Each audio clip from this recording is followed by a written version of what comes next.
All right, so we got the Caitlin Clark hate has finally gone too far. Now listen, I'm not one to hate on Caitlin Clark, but y'all Caitlin Clark fans made me dislike Caitlin Clark so much, and I love Caitlin Clark, but y'all make me I don't like her because of y'all. It's like Youngboy. Caitlin Clark fans are like Youngboy fans. They ruin it for all of us. But that's besides the point. Like, comment, subscribe. We're here now. Mike Korzemba, get us right. Like, comment, subscribe, by the way. Let's go.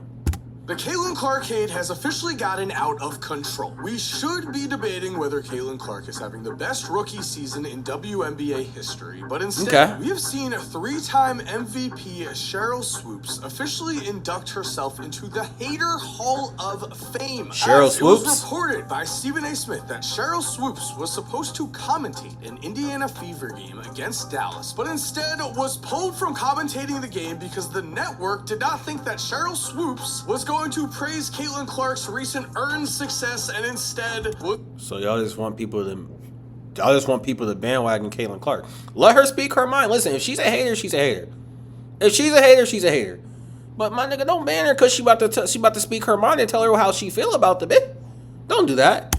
Going to continue to hate on her. How have we gotten to the point where networks are removing Hall of Fame commentators from talking about Caitlin Clark? And does the WNBA not realize that with all of this hate, they could be truly damaging their sport? As what's up, Mike here, and when you have a generational talent like Caitlin Clark, who is also seen as an all-time fan favorite, you have the opportunity to truly launch your sport to heights it's never seen. The NBA once was in dire financial trouble. The NBA once aired its finals on tape delay. Now, NBA franchises are worth billions of dollars, and the league's rise in popularity can be attributed to one thing. It's star players. First we had Magic and Bird, then we had Michael Jordan, then Kobe Bryant, LeBron James, Steph Curry, and now the NBA is on the Victor Wembanyama hype train. It seems the NBA understands the formula. Take a star player and promote him to the world and watch the fans pour in. The WNBA has the blueprint in front of them, so we have to ask, why the Caitlin Clark hate? I think we can all agree here. If this was a star rookie for the NBA who only gave wholesome press conference answers all the time while also playing at a historic level, the NBA media would call that man the next face of the league. Meanwhile, ESPN recently put Angel Reese ahead of Caitlin. I think here's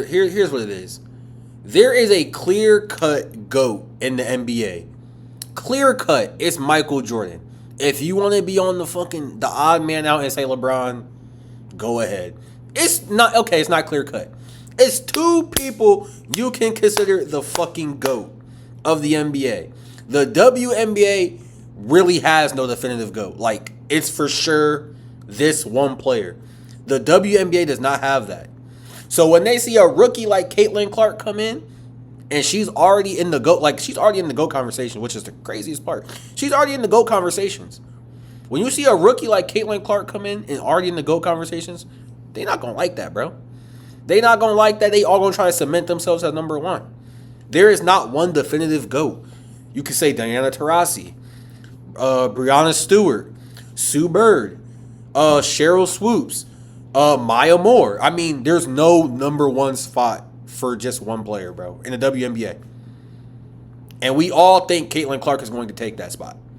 That's why people are hating on her. That's what I think. That's me. In their Rookie of the Year race, in a clear attempt to make headlines and draw clicks. An attempt that does nothing to help women's basketball, and the problem is people are falling for this bait. Let's be clear here. Caitlin Clark in the WNBA has been a phenom. In her first year, she is currently averaging 18.9 points, a league-leading 8.4 assists, and 5.8 rebounds per game. She currently sits fifth all-time. What's crazy is Caitlin Clark should really be averaging like 15 assists per game. Her teammates are just ass. Besides Michelle Mitchell, I think that's it. No, it's Kelsey Mitchell. What the fuck? No disrespect. Kelsey Mitchell.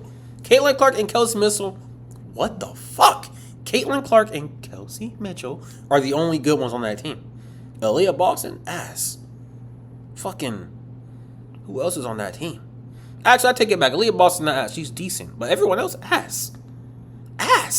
She should have like 15 assists per game.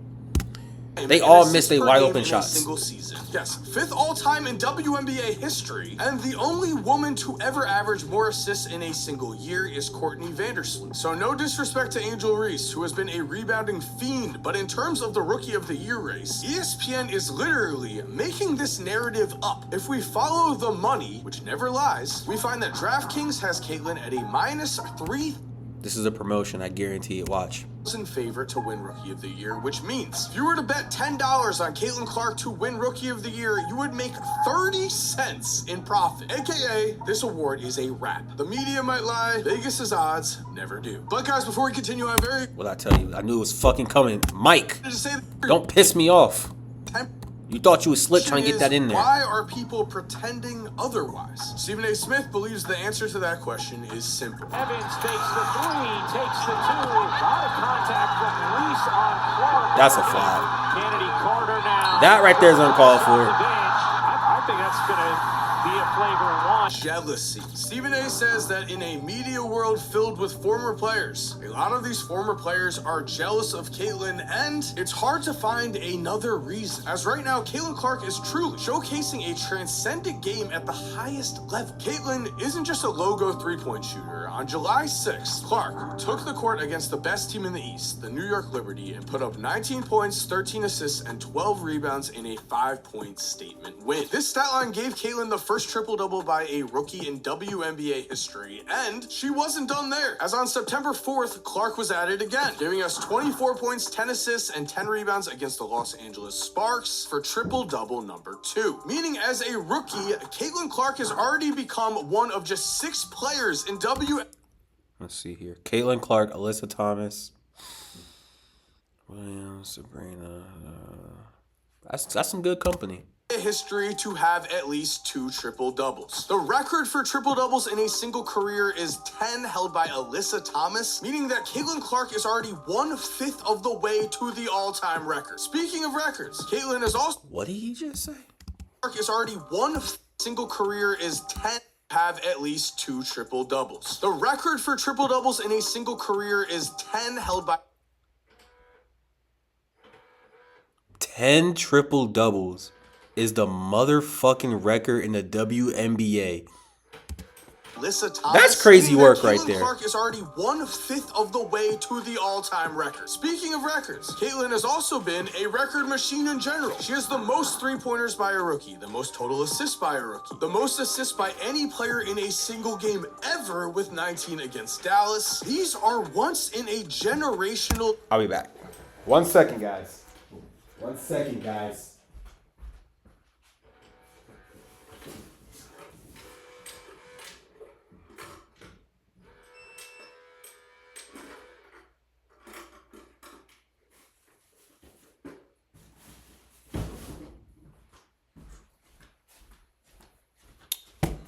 All right, we're back. Hype stat lines I'm talking My bad. about. So truly, we have to ask ourselves, instead of all the negative conversations that have been had around Caitlin Clark, why are we not talking more about, is this the best rookie season in WNBA history? Oh, is duh. Caitlin Clark on path to become the best player sure. in WNBA history? As I said before, the NBA was built off the backs of young, marketable stars, and Caitlin Clark is as marketable as they come. And let's not forget, Paige is about to come into the league. When Paige comes into the league, oh, it's on. That's going to be the rivalry. It's not going to be Caitlin Clark and Angel Reese. It's not.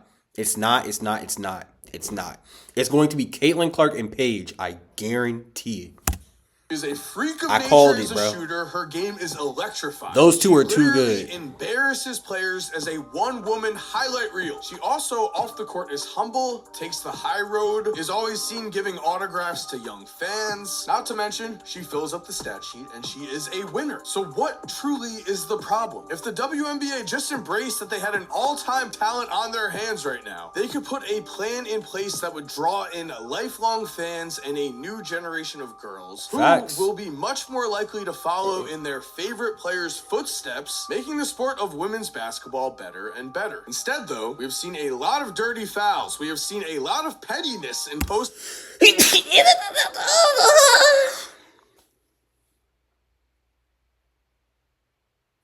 You're not going to say bless you? That's crazy. interviews, and just in general, Caitlin Clark is always in the headlines with some form of controversy as the main talking point, when again, people are really just hating on true greatness here. Because throughout all of WNBA history, the list of rookies who have averaged at least 18 points, 8 assists, and 5 rebounds per game is just one. Caitlin Clark. Damn. I was gonna say Asia Wilson's on there, but damn. Players who have averaged at least 18 points, 8 assists. Just one. Caitlin Clark, calling it. 5 rebounds per game in general is just one. Caitlin Clark. What? If we were to lower our requirements to 15 points, 4 rebounds, and 3 assists per game in a single season, requirements to 15 points, 4 rebounds, and what? If we were to lower our requirements to 15 points, 4 What's all that movement Clark. back there? What? If we were to lower our requirements to 15 points, 4 rebounds, and 3 assists per game in a single season, we finally have a list of names to go off of as in their rookie years. Tamika Catchings, Candace Parker, Brianna Stewart, Diana Taurasi, and Sabrina Ionesco are the only 6 players in WNBA history to put up these stats in year 1. That is an absolutely elite list, as every one of these players, other than Caitlin and Sabrina, have been a WNBA MVP. And if Sabrina's career continues along the way it's been going, every single player on this list is going to be a WNBA Hall of Famer, or already is one. The biggest Sabrina's gonna be in there. Sabrina's too much of a dog. She gonna be in there for sure. Between all of these names, Caitlin Clark is the first megastar off the court the WNBA has ever had. In 2022, the women's NCAA final brought in an average of 4.85 million viewers. In Caitlin's senior season, 2024, 18.88 million viewers watched her end her career against South Carolina. 4 more million viewers than the men's game had. This is where Team USA truly messed up. The Caitlin Clark effect at the Olympics would have been tremendous. In the WNBA, the viewership effect has been the same. The Indiana Fever have been in all of the league's 14 most watched games this year, and the WNBA All-Star Game set record numbers with over triple the amount of average views than they have ever had before. There has been one difference. It is Caitlin Clark. But despite the fact that Caitlin actually won 3 gold medals representing the United States in lower age brackets throughout her career already, Caitlin Clark was not asked to the Olympics, and we have to imagine that the women's game missed out on 4 to 5 the views, as that is normally what Caitlin pulls in. The WNBA could have had a situation where fans came to watch Caitlin. Team USA could have had a situation where fans came to watch Caitlin, and while they were watching Caitlin, found a new favorite player among all of the WNBA greats that were playing, but the league... I was just thinking to piggyback off what I said about Paige and Caitlin, that's going to be the rivalry. The rivalry for Angel Reese is going to be Cameron Brink. Those are going to be the rivalries. I called it, bro. Tell me I didn't call this shit. Not to grow their game, even though picking Caitlin would not be a stretch at all. The Indiana Fever started their season at 1-8, but currently stand at 18-16 and just clinched a spot in the playoffs. This is Indiana's first playoff appearance since 2016, which is notable because Indiana... Hold on, I'm about to get me a clip. I do not mean what I'm about to say. I'm about to say some shit I do not mean. I'm about to get me a clip, and I'm about to fool all these Caitlin Clark fucking fiends. I'm about to get me a clip. What I'm about to say does not... It don't count. Just watch. Currently tying the record for worst playoff drought in WNBA history. And also, before Caitlin Clark got to this franchise, they were in... I'm not gonna lie. Angel Reese is better than Caitlin Clark, bro. Like, it's all set in stone at this point. Angel Reese has literally averaged a double-double. Caitlin Clark could never do that a day in her fucking life. Angel Reese is better. She shoots better. She walks better. She talks better. She does better. She's better. Simple. All right, I just did that to give me a little TikTok clip. Watch how many people are about to fucking, but it's whatever.